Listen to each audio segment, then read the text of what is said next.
It's here. It's finally here. The Portland Retro Gaming Expo 2016. I'm going to be heading out in about, I don't have a watch on, but I don't know, I'm looking at time, about right now.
Well, hey kiddies, just went into the Portland Retro Gaming Expo, was taking a break. I'm not done, but I took my camera in right away. Usually I film a little bit later, but I went in and the games I was looking for, like Kid Clown, Wacky Races, Gun Knack, bye-bye, can't find them. They've been snatched up. There is some complete in the box versions, but I don't want to pay the money for complete or in the box. So I'm still on the hunt. I'm going to look around and see what happens. So stay tuned.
Guess who's broke, kiddies?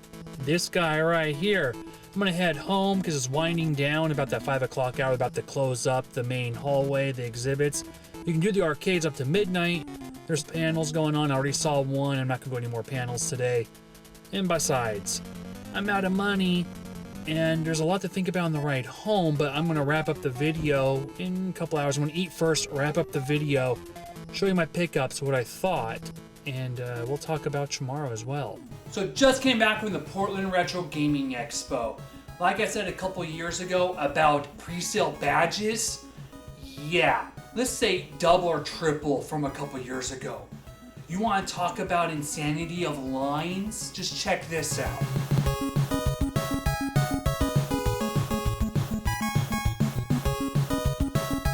Okay, that wasn't it either. The amount of people were increased probably by 20-fold, I swear. I heard people all around me complaining about how crowded it was. And man, was it crowded. I couldn't get anywhere without bumping into someone. It was really impossible to film this time. So I apologize at the lack of footage. I got some, but the footage wasn't as good as my last couple years because the amount of people, it was just insane trying to film. So I'll be honest, I really didn't enjoy myself at hour 2. That's when everyone else got in. Remember, I got in and out early for a pre-sale badge, and it was crowded, but still, there was some room to move around. It was still hard to film, but at least I could do some things. When 10 o'clock rolled in, everyone came in. It was uncomfortable. It was so crowded, and I found myself not really enjoying myself. I couldn't even look at the games because there was so many people around. It was cool going to the video game museum and seeing gaming's history. Plus you guys see the prototypes like the 64 Double D and the SNES Sony PlayStation prototype. The arcade was still busy. It was busier than yesterday. I mean, there were so many people playing arcade games today. That's how come it opened up yesterday. And they give people a day early to play the games, but it was still crowded. I couldn't even play any games today. So it was really cool to see people dressed up, walking around at the expo. There was a little bit last year, but this one seemed to have a little bit more, a lot more cosplayers. So for the first time ever, James Rolfe, the Your Video Game Nerd, came into Portland. So I got in a line for that to go see him, and there were so many of us, we had to get split up into 2 different lines. Luckily, I was one of the last 30 people to be let in. The convention center is huge. It's really epic. I will sometime. Yeah, the 2 spirals are like giving the metal sign. And it was a great panel. Really enjoyed hearing what he had to say. Sticks out the most is what turkeys worked on this murky mess of monkey jerky? Some quirky jackass in Albuquerque? He's going to do another panel tomorrow. I didn't do his autograph signing because the line there was ridiculous. There are other panels going on, but I said, hey, I did Pat the last 2 years. I don't think I'm going to do it this year. Let's talk about the games. A lot of vendors. And there was a lot of stuff. I mean, there was a lot of stuff all around. You know what I was going after? Keeping it classic. The NES. I was on the hunt. I was scouring around for NES games. And I found some. Now, remember I talked about in my previous video about the 4 I was looking for. Kid Clown, Gun-Knack, Wacky Races, and Swordmaster. Swordmaster, one vendor had it. They had it for about $150, and I really didn't feel like spending $150 on Swordmaster because that was like a bottom priority of those 4. But I looked out for those 3. Gun-Knack was nowhere to be found. I asked many vendors. No one saw Gun-Knack. There was a rumor one vendor had it and possibly was sold, but I couldn't confirm that. Okay, that leaves Kid Clown and Wacky Races. So 2 vendors had Kid Clown and Wacky Races, both either in the box or complete in the box. One was $300, I think that was Wacky Races. No, it was our Kid Clown. I was tempted, but I wanted a loose cart. I wanted my dollars to stretch because my goal was 20 NES games. So I saw Fire and Ice. I'm like, for 160, not bad. It can go for about 180, 190 sometimes. Maybe I'll offer 150, but I'd rather get Wacky Races, Gunneck, or Kid Clown first, right? For rare expensive stuff, there was a Dinosaur Peak. No Panic Restaurant. One person did have a couple Bonks Adventures for $450. I did find a couple Power Blade 2s, but really nothing in like the Dinosaur Peak little Samson price range. Are you curious about what I got? Well, let me show you. I have an Atari game in my hand now. I didn't pay for this. When we're waiting in line, they were giving these out to the attendees, and if you got a 2600 game, you popped into Atari, and if it said winner or you are a winner, you won a prize. Well, I got Cannon Bomber, and mine wasn't a winner. One of the first vendors I came across had a stack of NES boxes, and I was looking through them, and I saw they were $5, including Bases Loaded 4 for $5. This is a uncommon, if not a rare box to get for $5. Even the seller said, yeah, $5. It's kind of faded on the top here, but still a great deal. They had Wall Street Kid, and I'm like, oh, okay, there's a game in there too. I don't know if it's complete, I haven't checked. I don't think it is.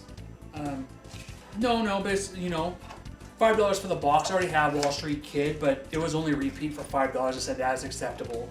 And then I got, Castle the Dragon was another one I grabbed. And Skate or Die. So all 4 of these for $20, $5 a pop. And that Bases Loaded made it worth it. So I had to pick that up. I talked about Wizard and Warriors 3 about getting that complete in the box. I'll admit, it didn't happen. I bumped into Wizard Warriors a couple times, including twice in the box. I offered one guy 40, but he was so occupied, and I don't blame him, because people were taking his boxes and moving them around, and I don't know if they were stealing, and there was some talk about that too, but he had some really expensive games and some rare stuff that I've not seen at an expo, and people kept taking his boxes, so the guy and his helpers were pretty distracted by that, so I offered him 40 for, I think it was 45 or 50, I forgot, and he never got back to me, so I did not get Wizard and Warriors 3, so that was off the list. I didn't get that in the box. In fact, the ones I showed you were the only games I got in the box. Well, boxes at least. Gosh, what the heck is this? Now, I had a feeling when Pat came to town, he was going to bring his NES guidebook. Now, that's one reason I didn't do the Kickstarter campaign. Sorry, Pat, I was going to, but I figured if it was complete by the time the expo happened, he would bring it. So between these, I already spent $80 of my budget for games on repeats and the guidebook. But I think it's going to be worth it. If you've been watching my channel for a while, you know how I feel about Game Boy games. Or I don't know if I talk about them enough, but I have a pretty decent Game Boy collection. I like picking up Game Boy games because it's cheaper than getting sometimes NES. So I got a stack of Game Boy games for $1 each. I don't know how it happened, but I got Nintendo Cup Soccer twice, but for $1. And the resale value on this is going to be, what, 2 cents? I don't know how it happened. I must have slipped in when I was trying to grab another one. There's nothing really major in these games, but they're $1 each. I can't believe I got repeats. My mission was NES, and I had a goal of 20 games. Well, let's see if I got that goal. Boulder Dash. Surprisingly, I don't have any of the Advanced Dungeons & Dragons games, but I do now. I got Heroes of the Lands for $10? I don't think that was right. I think I got less than that. So if you know the Fisher-Price games, you know that there's one that's fairly uncommon, and that's Firehouse Rescue. I got it for a great deal. I know it says 20, I think I got it for 15 though. And there was actually a couple of these around, surprisingly.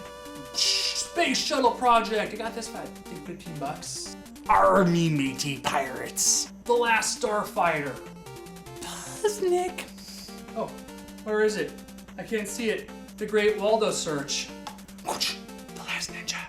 Indiana Jones and the Last Crusade, the Taito one. I couldn't find the Ubisoft one. This is, I can't believe this. I looked everywhere for a silly Sesame Street game. 1, 2, 3, the countdown. $10. Ha, ha, ha. RoboCop 3, the last purchase of the day. Beep, beep, beep. Motor City Patrol. Dragon's Lair, I played this before, it's a terrible game. I need it for the collection though. Wampum! Yes! I've been looking for this for a long time, and I've been in negotiations on eBay before. I've been in bidding wars, finally got Wampum. I got Superman. What are you talking about, Riggs? Lethal Weapon. Ugh, I hope it's alright, I'm gonna test it in a minute. Conan. We're the Planeteers, and you can be one too. Get it for the NES, that's the thing to do. Prince of Persia and Bad Street Brawler. So there's a game that's pretty hard to come by. I haven't really seen it at Expo, I think maybe twice in the last couple of years. And that's Scoon! It's not in the best condition, and I didn't pay that much. I got it for about $60, and that's pretty good, because this is actually a really hard game to find. And I got this at Video Game Wizards, thank you guys. And plus I got the Adventures of Lolo 3 at Video Game Wizards. Hey, I got the complete set now. You might be thinking to yourself, but Retro Dad, you didn't get those 4 games you talked about. Did you get that Fire and Ice? Well, I was down to my last of my budget, and I struggled with that. I'm like, come on, I had to come home with a rare game. Remember, this is the last hurrah, Retro Dad, you gotta do it. And I did. I got Fire and Ice. So this is now officially the second most expensive game I've ever bought at any time. The only one that beats this one is when I bought Bubble Bobble 2, and that was like 2012 or 2013. I think I bought Bubble 2 in 2012. And so, really happy I have this. I have played this before. It's a great puzzle game. It is very addictive. I remember just sampling it one day, and I kept playing it for at least a half an hour. So I'm really happy I have this in the collection. My goal. So I did it. Over 20 games crossed off the list. I'm way over 600 now. So I think I'm down to like 75 or like 70, around that ballpark, for licensed games needed for the collection now. So this is the pickups for the Portland Retro Gaming Expo 2016, Day 2. Thank you so much for watching, and we'll see about tomorrow. I'm not sure if I'm going to go, because after seeing James's panel today, we'll see though. If I go, I'll do more coverage. If not, this will be the end. So thank you for watching. So have fun, go game, see you later.